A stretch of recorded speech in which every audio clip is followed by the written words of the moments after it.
nesse momento, abrir a palavra de Deus, Evangelho de Marcos, capítulo de número 16.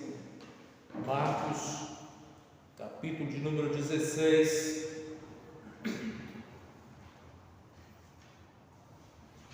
Versículo de número 15.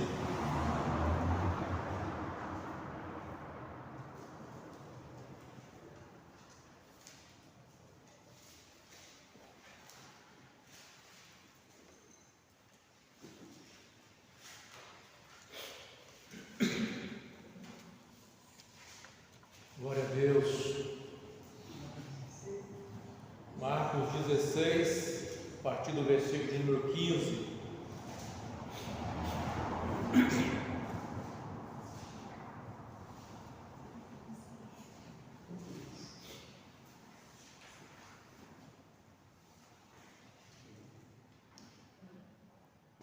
Diz assim a palavra do Senhor: Jesus lhes disse: vão ao mundo inteiro e anunciem as boas novas a todos.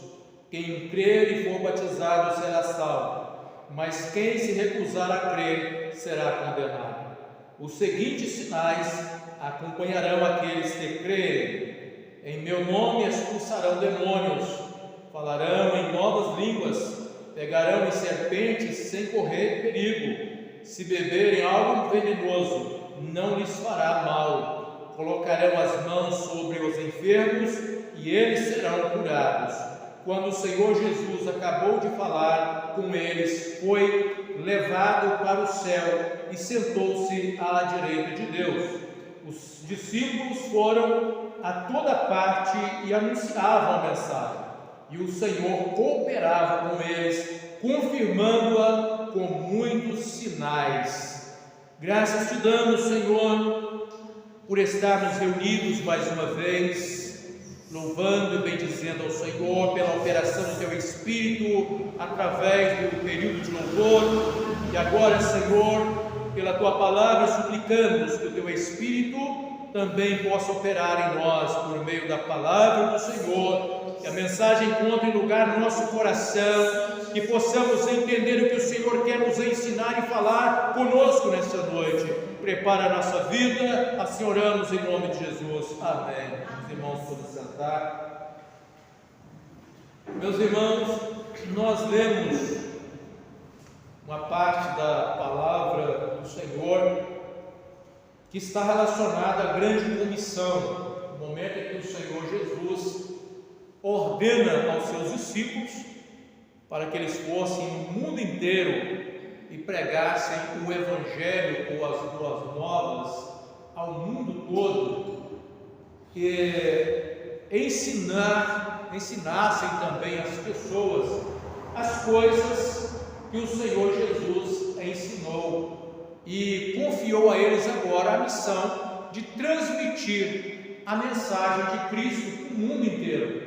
Aqueles que recebessem a mensagem, que crescem na mensagem do Evangelho, se arrependessem, encontrariam salvação em Cristo Jesus, seriam batizados, fariam parte desse corpo que é a igreja do Senhor. O Senhor Jesus ainda fez uma promessa que aqueles que crescem iriam presenciar sinais extraordinários do poder de Deus, manifestando na vida da igreja do Senhor. E assim se cumpriu na vida dos discípulos do Senhor Jesus no início da igreja. Quando o Senhor começa a formar a sua igreja, eles obedeceram, eles creram na palavra e eles saíram. A princípio eles queriam ficar meio acomodados ali quietinho em Jerusalém, estava bom demais. Mesmo que o Senhor Jesus já tivesse dado ordem para eles pregar no mundo inteiro, a princípio eles estavam meio que acomodados ali naquele lugar onde eles estavam, até o momento em que o Senhor permitiu que eles fossem perseguidos. Bom, quando a perseguição chegou a eles não podiam mais ficar quietos onde estavam, eles começavam então a fugir e a ir para outras cidades. Mas onde eles iam, eles cumpriam a missão de Cristo e anunciavam o Evangelho, e o Senhor operava por meio deles poderosamente. As pessoas iam convertendo, o Evangelho dia ele ia crescendo, a igreja ia crescendo e chegou até onde chegou e chegou até nós. Louvamos ao Senhor, porque se ele tivesse ficado calado e não tivesse anunciado, o que seria de nós? Mas servos de Deus cumpriram o ide, falaram de Jesus e a palavra da salvação chegou aos nossos dias. Mas antes de nós chegarmos aqui exatamente no texto aonde nós lemos, eu gostaria de falar um pouco do contexto em que eles recebem essa mensagem. O Senhor Jesus havia sido crucificado, morto, enterrado, colocado na sepultura. Ele havia feito uma promessa que ao terceiro dia ia ressuscitar. Já era o terceiro dia.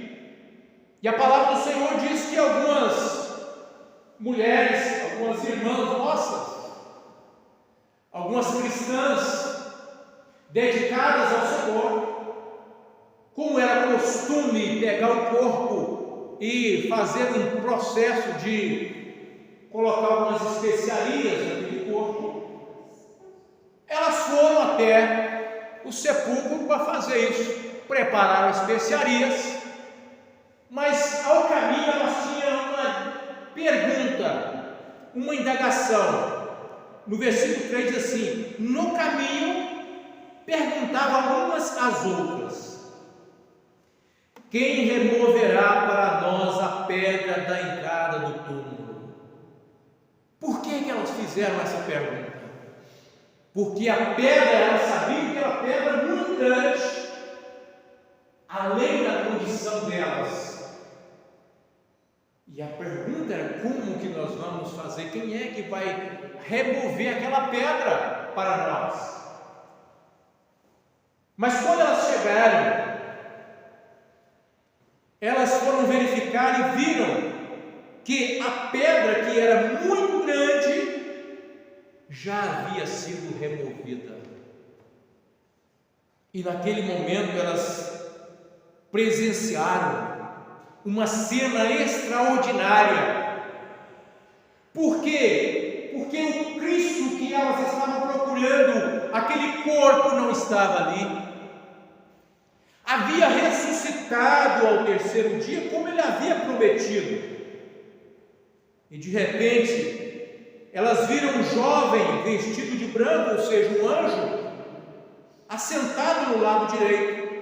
Ficaram assustadas, mas ele disse assim: não tenham medo, vocês procuram Jesus de Nazaré, que foi crucificado. Ele não está aqui, ressuscitou. E essa era a mensagem da agora para frente, porque o mundo viu Jesus ser crucificado, aqueles que estavam ali em volta, os religiosos, os povos que estavam ali, presenciaram a cena. E aquele que fazia milagre, aquele que curava os cegos, aquele que expulsava os demônios, aquele que fazia o paralítico andar, ele foi crucificado. Todos viram. Mas agora essas mulheres estão diante de uma nova mensagem. E a mensagem agora que elas recebem, olha bem, elas não foram chamadas para o ministério da palavra. Elas não foram chamadas para o apostolado. Hoje se coloca apóstola, coisa que não tem na Bíblia, mas elas não foram chamadas, mas elas não foram deixadas de lado no ministério de Jesus. Elas receberam um papel ali, elas foram incluídas como participante dessa missão de falar de Jesus, de anunciar essa mensagem. E Jesus aparece primeiro para as mulheres. Tiveram o privilégio de receber a primeira experiência, foi para elas. E elas então agora recebem uma missão. Vocês agora vão falar para os discípulos que ele ressuscitou. Essa é a mensagem. Ele ressuscitou. Porém, era para dizer algo ainda além disso. Diga aos discípulos, mas também a Pedro. Mas por que Pedro? Pedro não era discípulo? Se ele estava dizendo diz aos discípulos, por que dizer e a Pedro? Porque Pedro tinha cometido um pecado terrível.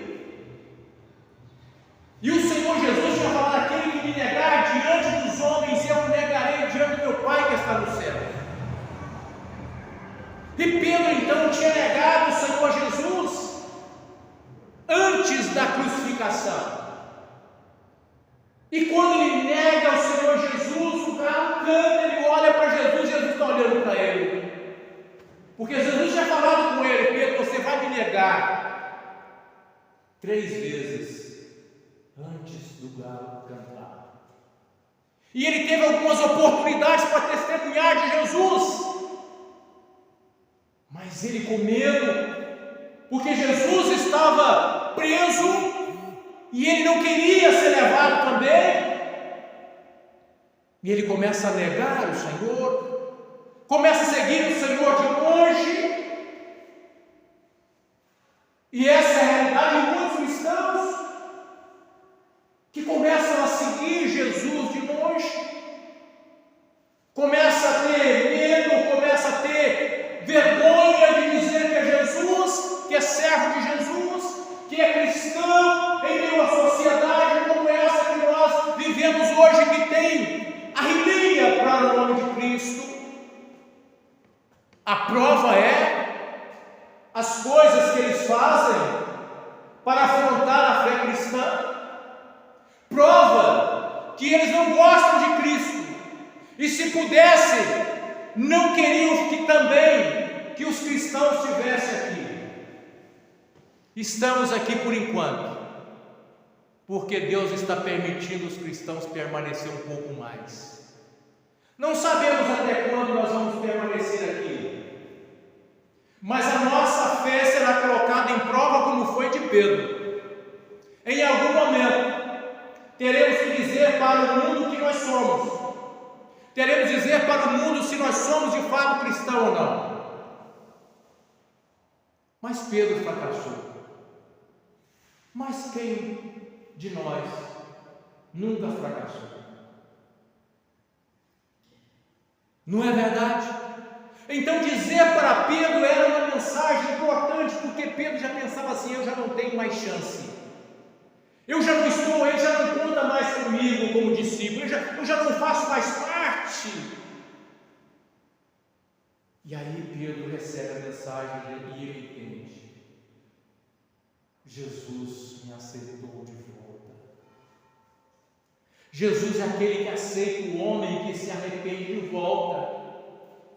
Aquele que muitas das vezes, como Pedro, fracassou. E olha que a queda do homem não acontece de um dia para o outro, vai acontecendo em degraus. Existe um irmão chamado Delcio Meirelles que ele escreveu um livro que ele narra 7 degraus da queda de Pedro. Ele vai citando 7 degraus da queda de Pedro, para mostrar que a queda do homem não acontece de um dia para o outro, mas vai acontecendo, e às vezes a gente vai permitindo, nós vamos fraquejando, nós vamos desanimando em um ponto aqui, um pouco lá, nós vamos perdendo algum compromisso, nós vamos trocando os nossos compromissos com Deus pelos outros compromissos. As coisas vão acontecendo na nossa vida e nós vamos às vezes descendo os degraus, até chegar um momento decisivo e às vezes não temos força. Mas Pedro recebeu essa mensagem maravilhosa de que Jesus havia ressuscitado. Interessante que era domingo bem cedo, a palavra de Deus diz, quando as irmãs foram lá, e quem viu Jesus primeiro foi a Maria Madalena. Sabe quem é a Maria Madalena? Aquela que a sociedade não dava nada por ela. Não tem gente assim, que você olha a sociedade e fala assim: essa aqui não tem jeito, essa aqui está perdida, não tem solução, não é assim. Mas Jesus é aquele que transforma o homem, não é verdade? Jesus muda a história, mudou a história de tantas pessoas, continua mudando a história de muitos. E Maria Madalena teve um encontro com Jesus, e diz a palavra que ela foi liberta de 7 demônios. As coisas que ela fazia, as coisas que ela praticava, ela estava dominada por uma opressão maligna, demônios estavam escravizando aquela mulher. E muitas pessoas estão aí fora escravizadas, também pela força demoníaca. E às vezes não conseguem sair, às vezes não conseguem se libertar, mesmo que lá no fundo tenham vontade. Ela foi liberta e foi a primeira a ver o Senhor. E ela foi e disse aos discípulos do Senhor Jesus. Os discípulos estavam lamentando, chorando a morte do Senhor. E ela foi lá e falou com Jesus, com os discípulos, o que tinha acontecido. Quando ela disse que Jesus estava vivo e que o tinha visto, eles não acreditaram, eles duvidaram. Os discípulos de Jesus ouviram da boca de Jesus: Senhor, eu vou ressuscitar no terceiro dia. Era o terceiro dia. Alguém chega lá e fala assim: eu encontrei com ele, está vivo. Não acreditaram, duvidaram.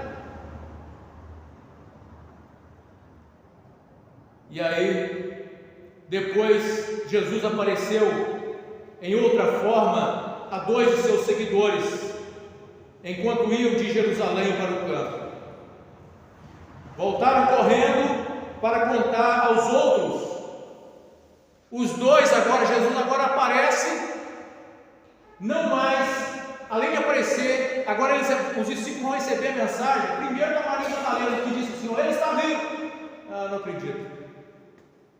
Agora ele aparece para 2 discípulos correm lá para falar para os outros, e eles não acreditaram.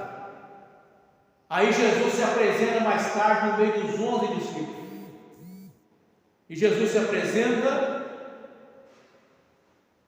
e Jesus os repreendeu por sua incredulidade obstinada, pois se recusaram a crer naqueles que tinham visto depois da ressurreição. Jesus vai apresentar para os discípulos agora, a primeira coisa que Jesus vai fazer, vai repreendê-los. Sabe por quê? Porque eles duvidaram, eles rejeitaram, eles resistiram à mensagem do Cristo vivo, do Cristo ressuscitado. Muitas das vezes nós estamos agindo com incredulidade no nosso coração. Muitas vezes nós agimos como aqueles discípulos, não acreditando. Olha, o Senhor operou um milagre. Não, isso só pode ser algo de charlatanismo. Jesus não disser, não, pode olhar que alguém deve ter combinado com alguém lá, pagou a quantia. Está certo que essas coisas acontecem?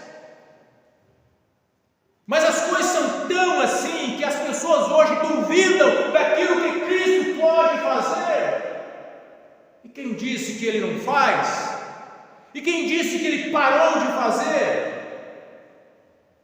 Jesus então agora dá a ordem aos seus discípulos. Aí chegamos aonde nós lemos, para que eles saíssem e pregassem agora essa mensagem. Que mensagem? Jesus está vivo. Só que como eles duvidaram da mensagem, muitos também iriam duvidar dessa mensagem. E aí Jesus diz assim: mas aqueles que creem, aleluia, aqueles que creem, esses sinais seguirão aos que creem. Em meu nome expulsarão demônios. Maria Madalena precisou do poder de Cristo para libertá-la de 7 demônios. Jesus está dizendo para os seus discípulos: agora são vocês. Esse meu poder agora estará sobre vocês. Eu estou outorgando a vocês, eu estou concedendo a vocês essa autoridade, para que quando vocês pregarem a minha palavra, o meu poder se manifeste. Vocês terão poder para expulsar os demônios e libertar as pessoas. Em meu nome expulsarão demônios, falarão novas línguas, pegarão serpentes sem correr riscos, nem correr perigo. Paulo experimentou isso. Paulo estava fugindo de uma tempestade, escapou do naufrágio, foi salvo numa ilha. De repente estava muito frio, eles acenderam uma fogueira naquela ilha para aquecer. Quando Paulo está pegando os gravetos ali para aumentar o fogo, uma víbora mordeu na mão de Paulo. Não era qualquer cobrinha que mordeu na mão de Paulo. Era uma víbora venenosa a ponto de que aqueles que eram os habitantes, os nativos daquela ilha, olhou para Paulo e pensou assim: a justiça de Deus está tratando com esse homem, já que ele escapou do naufrágio e agora ele vai morrer pela víbora. Só que Paulo pegou aquela cobra pendurada na mão e ele sacudiu no fogo aquela cobra e não aconteceu nem inchar a mão no inchou, não aconteceu nada, porque o Senhor disse para os seus discípulos: mal algum vai acontecer com vocês. Eu estarei honrando a vida de vocês, para que o meu nome seja glorificado, para que as pessoas vejam que o meu poder está sobre a minha igreja, para que eles não duvidem da mensagem que eu estou vivo. Eu vou operar poder, eu vou operar sinais para confirmar a mensagem. E diz ainda: se beberem algo venenoso, não lhes fará mal. Eu me lembro de uma experiência contada por um pastor, em que ele recebeu um telefonema de uma irmã que estava desesperada. A criança havia ali ingerido um veneno de rato, estava passando mal. Aquela senhora, em vez de ligar para o hospital, pronto-socorro, ela ligou para o pastor. E o pastor se viu numa situação difícil, porque ela queria que o pastor orasse por aquela criança. E a criança não estava lá numa situação difícil, deitada, muito mal. E o pastor, então, naquele momento, ele orou ao Senhor. Ele disse: meu Deus, o que eu vou fazer numa situação dessa? O que eu vou fazer numa situação dessa? E ele abriu a palavra. Quando ele abriu a palavra, saiu exatamente esse texto: se tiverem bebido alguma coisa venenosa, não causará dano algum. O que vem a seguir é o seguinte: colocarão as mãos sobre os enfermos e eles serão curados. Mediante essa palavra, aquele pastor então trouxe agora: Senhor, mediante essa palavra eu vou lá. E ele chegou, a criança estava lá numa situação difícil, transpirando, situação difícil, na cama, moada. E ele foi e orou com aquela criança. E de repente, quando ele estava conversando com a mãe, a criança foi melhorando, ela levantou da cama e ela foi liberta para a honra e glória do nome do Senhor. O Senhor curou aquela criança, confirmou essa palavra para mostrar para nós que Ele continua o mesmo, ontem, hoje e será o mesmo eternamente. O Senhor não muda, Ele continua curando, Ele continua libertando. Nós temos poder, nós temos autoridade no nome dEle. Ele otorgou a nós essa autoridade para colocar as mãos sobre os enfermos, para ordenar em nome de Jesus, e as pessoas serem curadas, e as pessoas serem libertas, e as cadeias serem quebradas. E eles foram, e eles continuaram pregando a palavra de Deus. Eles acreditaram nessa palavra, e porque eles acreditaram nessa palavra, eles presenciaram sinais, eles viram os milagres acontecendo. E a palavra sobre os seus discípulos foram por toda parte, anunciavam a mensagem, e o Senhor cooperava com eles. Aleluias! Recentemente eu estava num debate com um pastor que dizia que algumas coisas não acontecem hoje mais. Há uma tendência de alguns cristãos não acreditar que o Senhor continua operando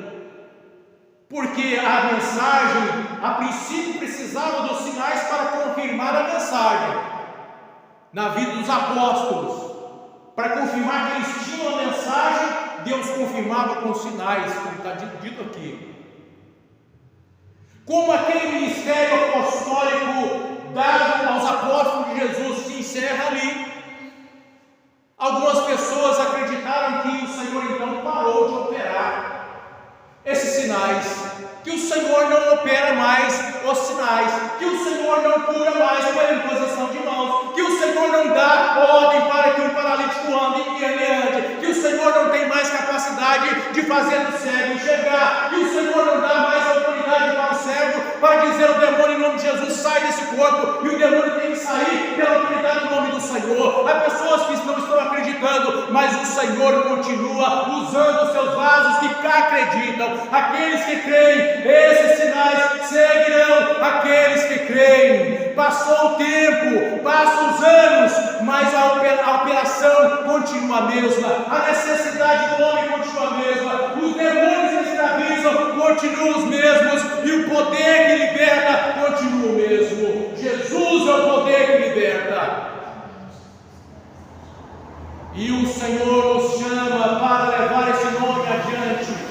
O Senhor está dizendo que se nós acreditarmos nessa mensagem, o Senhor vai confirmar a mensagem com sinais, com poder, com maravilhas, para exaltar o nome dEle, para testemunhar que geralmente Cristo vive. Quando nós falarmos, nós conhecemos um Deus que fala conosco, nós conhecemos um Deus que está vivo, nós conhecemos um Jesus que ressuscitou. Ele fala comigo, Ele não está morto, Ele ouve as minhas orações, Ele me dá um conselho quando eu preciso, Ele não me deixa perdido, Ele não me deixa sem direção. Esse Senhor cuida de mim. E nós vamos poder dizer e confirmar com sinais que seguirão aos que creem, porque o Senhor vive, porque o Senhor está vivo, Ele continua vivo, e o nome dEle há de ser glorificado. E tudo que nós precisamos aqui é que o Senhor coopere conosco. As irmãs têm um papel maravilhoso, importante na obra do Senhor. Talvez as irmãs possam aqui nessa noite pensar: olha, está tão difícil, eu tenho as minhas limitações, ora, mas não era essa a situação daquelas irmãs naquele dia. A pedra é grande, quem é que vai tirar aquela pedra? Olha, o Senhor já enviou um anjo lá, já tirou a pedra. O Senhor está dizendo para as irmãs aqui neste lugar: o Senhor separou vocês para que vocês possam levar essa mensagem aonde tem o necessitado. Jesus vive, e quando vocês orarem com alguém, o Senhor vai confirmar a oração de vocês. Quando vocês evangelizarem alguém e disser Jesus vive, o Senhor vai trazer poder sobre vocês. Vocês poderão profetizar o nome dEle, vocês poderão revelar alguma coisa que está oculta no coração, porque o Senhor conhece a mente e o coração de cada um de nós.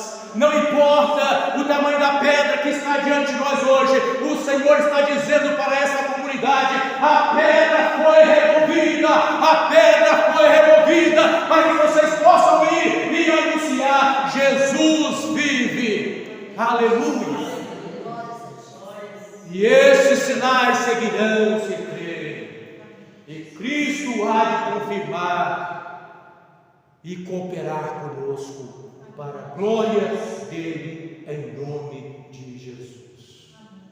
Que Deus possa fortalecer a cada cristão nessa hora, ou melhor, nessa última hora da igreja, que cada cristão seja avivado por esta palavra e tenha despertamento espiritual, como o salmista disse: arrependido, Senhor, que o teu Espírito crie em mim um espírito, um coração reto, coloque em mim um desejo de ser obediente. Meus irmãos, Deus vai colocar um desejo de ser obediente a Ele, e nós vamos ver os milagres acontecendo para a glória do nome dEle. Que Deus abençoe a todos, e nós vamos cantar mais um louvor ao Senhor. 152.